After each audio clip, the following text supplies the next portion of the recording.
Hey there, I'm Kristen from ISeeStarsQuilting.com. Today I want to share with you 5 cutting tips for quilters. Okay, so we know that so much goes into quilting, right? So you have all of these steps that you have to do step by step by step by step all the way. You can't skip steps, you can't jump around, you can't do this and not do this. All of that is going to add up to getting a finished quilt product, right? First thing I want to talk about is the rotary blade. It is nice and sharp. When you start a big quilting project, every single time, change your rotary blade. I know, I'm not made of money either. They can get expensive, especially if you quilt a lot, but do it every single time you start a really big quilting project. Because if you're like me, you try and stretch it a little bit longer, you're like, it's not that dull yet, I can keep going. But then when you switch to a new blade after you've finally given up, you're like, wow, this cuts so good. That's because this blade was so dull and you had just gotten used to it. So when you start a new quilt project, get a new rotary blade. Start off on the right foot. Make sure it's sharp, okay? I have a container for my new rotary blades and a container for my old rotary blades.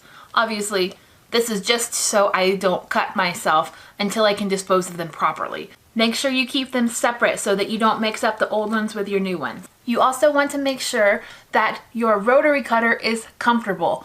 Guys, this one is well worn, all right? It is very well used. You can see some of the plastic right here is coming off. I probably could use a new one, but it still works just fine for me. So, you know, don't think that you have to have the shiniest, newest tools in the whole quilting industry. Just pick something that is comfortable in your hand, comfortable within your budget means, and is something that you can use for a long time. Don't cheap out and buy the cheapest thing you can possibly find for right off the bat, because you're probably going to end up replacing that later on. So buy something that is good for your hands, that fits well in your hands like this, and is something that you can use for a really long time. I have lots more to say on rotary cutters and rotary blades and how exactly to use them, but today let's just leave it at that. Pick a new blade, get a comfortable rotary cutter, use it well, and use it carefully. My second tip for cutting your fabric really, really well for your quilt is to make sure that your fabric is ironed out all nice and even, okay? Now, iron out all the major wrinkles. If you have a little bit of fuzz here and there, you know, a little bit of ripple, it's okay. But what you don't want to happen is that fabric to get kind of folded or mushed up in there and get off kilter while you're cutting, because that's going to mess up your cutting, okay? So if you took that fabric home and you just had it wadded up in your closet and you pull it out on your cutting board, don't, all right? Take 5 minutes, iron it out real quick. You can even put a little bit of spray starch on it. That'll kind of help keep it nice and flat so you're not having to press through all those wrinkles that you did by leaving it at the bottom of your closet. Get it all nice and flat. The third tip that I have for cutting your fabric is to plan to cut it all at the same time. When you're looking at a pattern, you know what you want. You've already read through it. You kind of have it in your head, the steps that you're supposed to go through. Plan a chunk of time to cut all of your fabric out at once, okay? When I sew, I can sew in spurts of 10 minutes, I can sew in spurts of 5 minutes. Even if I have like 2 seconds before we're supposed to leave the house, you'll catch me in here doing a quick line, you know, on my quilt, because I'm excited to get it done, right? So, you know, when you're cutting your fabric, cut it all at once. You have that mindset already of, I need 52 pieces that are 3 inches square, okay? So when you go and you cut 52 pieces that are square, it's done. You don't have to think about it. If you were to leave in the middle of that and come back, you know, how many pieces did you cut before? So it's better if you use the same stream of thought. Just do it all at once. Another tip that I have is to stand up while you're cutting. Use good posture, stand up over your work with your cutting mat underneath you, and use your rotary blade that way. If you're sitting down, you have a higher probability of messing up those cuts just because of the way that your body is and the way that the weight falls in your body. Make sure you are standing up to cut your fabric. The last tip that I have is to use your rulers when you are measuring. Don't use the lines on your cutting mat except for a reference. for your ruler, okay? The lines on your cutting mat, you're gonna cut in the same spot multiple times, and that can kind of warp the mat a little bit. It can kind of eat away at your mat. Your mat's not gonna last as long. Next time you go to the fabric store, look at their cutting mats where they're cutting all of the fabric and see there are serious like dents in the cutting mat. Why? Because that's where they cut every single time. And now if you use that for a measurement, your measurements could be off just slightly. And we know that that makes a really big difference in the long run of your quilt. Your rulers are absolutely essential in the quilting process, as well as the cutting process, okay? These rulers have all of the lines on them that you need. This one is a Gadget Girls ruler. I love the bright green color. I love the clear measurements. I love that these lines are almost neon on your fabric, okay? They show up so nice and so clear. You know, if you're kind of new to quilting and you're trying to figure out, well, like how many of these supplies do I really need? How many rulers can a person need? Let me share with you my favorite rulers of all time, okay? These are the ones that I constantly go back to multiple times over and over and over again. And while I own many, many more of these rulers than I'm fixing to tell you right now, these are the ones that I use the most. You're definitely going to want a 6x24 ruler, okay? It's a big one, right?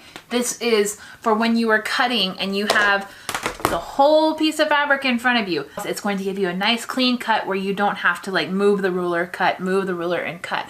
It's going to give you that nice even look all the way across. The 6x12 ruler, I don't know, it was here a second ago. It's somewhere close by. 6x12 ruler is also really, really handy in the sewing room. It's a little bit easier to work with when you're working with smaller pieces than the 24 one, because the 24 one just kind of feels like really nice and big.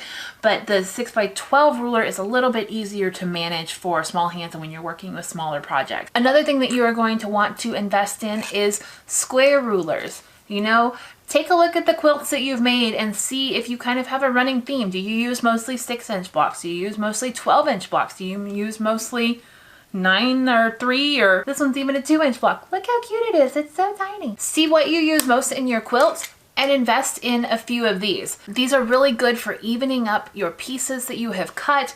They're good for trimming out pieces to quilt with. They are also really handy when you are using the sewing machine. You can plop this down and sew right next to it to get an even straight line all the way down your quilting. So these come in handy in so many different areas. Definitely, definitely invest in some square rulers of different sizes if you possibly can. Start out at least with like a 6-inch and a 4-inch, maybe a 3-inch. And you know, if you like the tiny guys, go ahead and get the 2-inch too. They're really, really handy in the sewing room. I know it may seem like you need a lot of rulers when you're first starting out. So take your time to accumulate those, but start with the basics. I have a blog post that goes through the basics of quilting rulers, why you need them, which ones I suggest as well, along with some links so that you can pick those up from Amazon, have them delivered to your door. It's fantastic. Using the right ruler for the job is going to make you more efficient, okay? When you are more efficient, you are more accurate. When you are more accurate, you are a better quilter. When you're a better quilter, you're a happier person.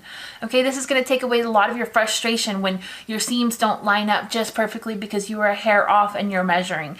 This is where it pays to have the right tools when you are starting out.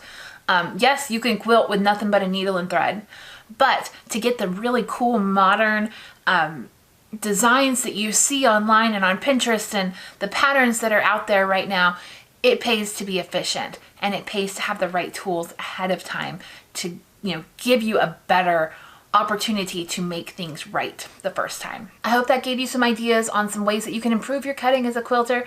Let me know down below in the comments if you have any questions. I answer every single comment that I get. Hey, hop down there, hit that subscribe button down below. I'm posting new content every single week on my YouTube channel. I love talking about quilting. I love sharing my tips and my tricks with you.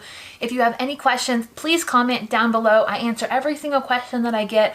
You can also hop on over to my website. I have lots more to offer on my website. I have more tips. I have more tricks. I have more tutorials. I have free downloads. So many free downloads. If you're on my email list, you have access to my library on my website, which has a ton of free content, free downloads, free patterns, all kinds of good stuff for you to get into. I look forward to sharing more with you in the future. I'll talk to you soon. Bye!